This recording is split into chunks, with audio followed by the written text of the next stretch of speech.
কোনটা বলা উচিত আর কোনটা বলা উচিত না এটুকু সামান্য জ্ঞানটুকু নেই।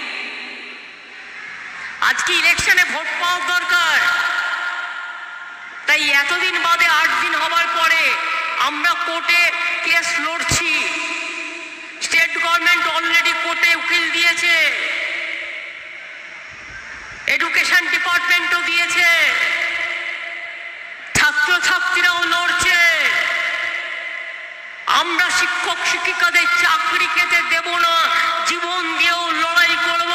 আমি প্রথম দিন থেকে আপনাদের বলেছি। কোথায় ছিলেন মোদি বাবু?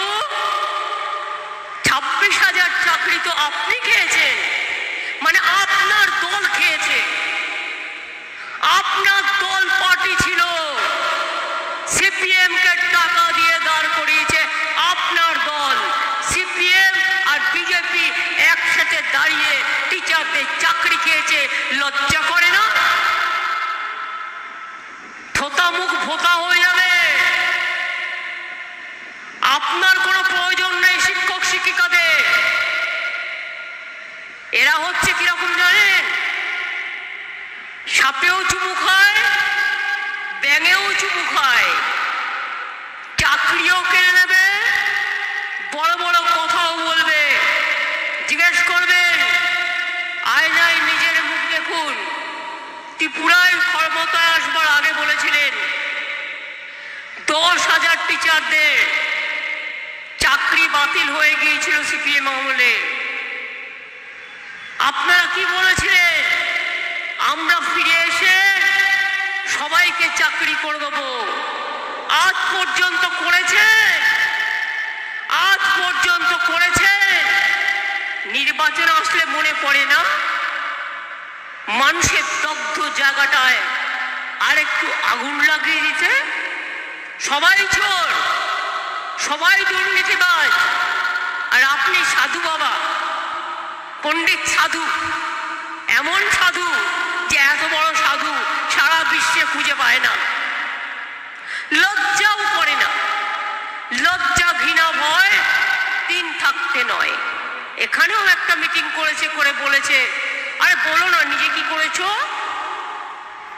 ঘুম থেকে উঠলেই প্রচার, সব ঘরে ঘরে নাকি বিনা পয়সায় বিদ্যুৎ দিচ্ছে। মিথ্যে প্রচার, ঘরে ঘরে নাকি সব জল পৌঁছে দিয়েছে অলরেডি। মিথ্যা প্রচার, সব টাকা নাকি রেশনের উনি দেয়।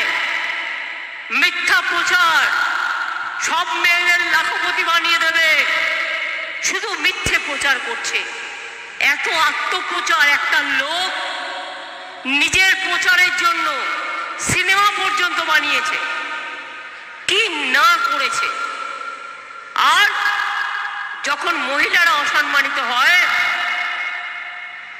আমি যদি ছোট্ট একটা কোয়েশ্চেন করি,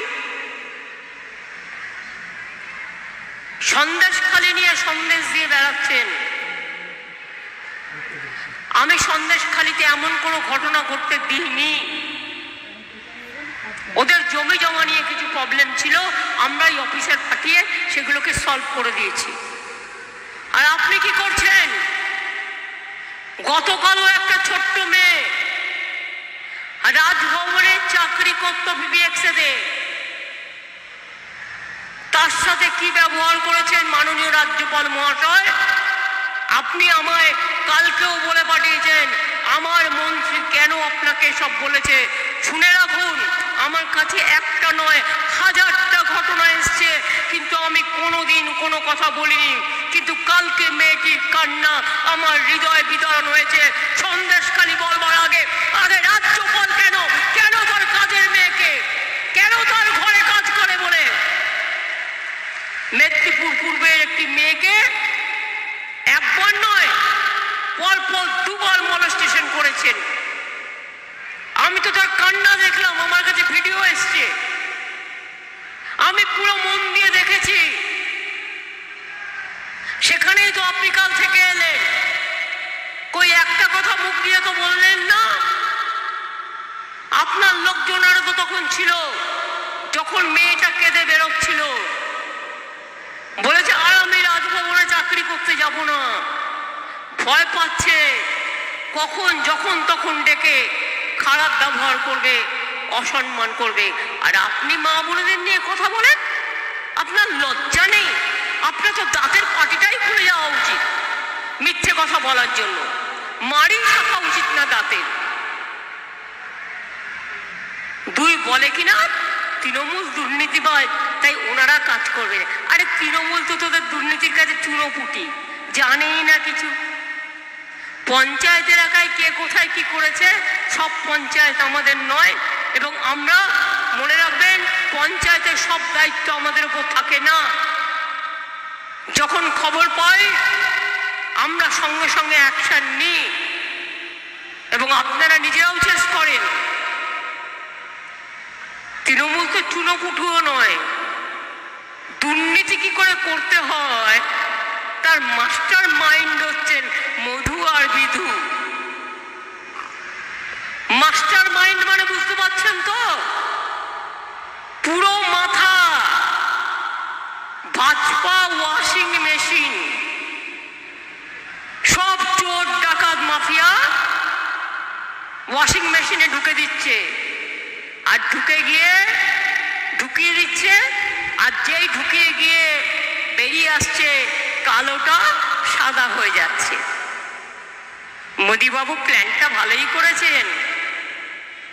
আজ যদি আপনাকে আমি জিজ্ঞেস করি এত টাকা খরচা করছেন নিজের প্রচারের জন্য, এমনকি আমি শুনেছি এত ভয় পেয়ে গেছে যে সব রাজ্যে কোনো না কোনো আইপিএস আছে, তার বাড়ি আছে একটা ইউপিতে, কারো বাড়ি রাজস্থানে, কারো বাড়ি বিহারে, কারো বাড়ি আর একটা জায়গায়। বিজেপি শাসিত অঞ্চলগুলোর চিফ মিনিস্টারদের দিয়ে আইএস আইপিএসদের ফোন করাচ্ছেন, আর করে বলছেন বিজেপি কা সাথ রহনা হ্যায়, তৃণমূল সে দূর রহো। ভাবেন কি আমাদের কাছে খবর আসে না? আপনারা কি জানেন কত বড় অসম্মান? এবার আমাদের বাংলা থেকে ইলেকশন কমিশন 1500 পুলিশকে নিয়ে গেছে। মানে এক রাজ্য থেকে আর এক রাজ্যে যায়, আর এক রাজ্য থেকে এক রাজ্যে আসে। আমাদের রাজ্যে অন্য রাজ্য থেকে আসেনি, শুধু সেন্ট্রাল ফোর্স ছাড়া। কিন্তু যে 1500 গেছে তাদের কাউকে পোস্টাল ব্যালট দিতে দেওয়া হয়নি। এই প্রথম ইলেকশন কমিশন সেন্ট্রাল ফোর্সকে ইলেকশন ব্যালটে ইলেকশনের জন্য পোস্টাল ব্যালট অ্যালাউ করেছেন। তাহলে রাজ্য সরকার কর্মচারীরা কেন পোস্টাল ব্যালট অ্যালাউ হবে না আমি জানতে চাই। হয় ওদের ভোট দেওয়ার অধিকার দিন, আর তা নাহলে ওদের আমরা উইথড্র করে নিয়ে আসবো। আপনি যা পারেন করবেন, অনেক হয়েছেন, যা পারেন করবেন। বিজেপির কথায় আপনি বিএসএফ কে অ্যালাউ করছেন যারা বাইরে ডিউটিতে যাচ্ছে, আপনি সিএপিএফ কে অ্যালাউ করেছেন, ভালো করেছেন, আমার কোনো আপত্তি নেই। আপনি আইটিবিটি কে অ্যালাউ করছেন, তাহলে আমাদের পুলিশরা যারা অন্য রাজ্যে ডিউটি করতে গেছে তাদের কেন পোস্টাল ব্যালট দেবেন না?